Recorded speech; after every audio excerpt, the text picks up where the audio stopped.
Mahilig po ako sa 6 pero gusto ko iba-ibang lalaki. Hindi ko alam kung paano ko sisimulan to. Pero sige, aaminin ko hindi ko na po papahabain pa. Babae ako, may asawa at anak, pero mahilig talaga ako sa 6. Sobrang hilig ko na, minsan, kahit sino pang lalaki basta may chance, nagpapatikim ako. Nung una, tinatago ko pa. Akala ko face lang, curiosity lang.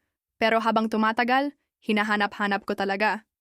Kapag may inuman, may makakausap lang ako ng lalaki na uuwi, nasa motmot o kung saan.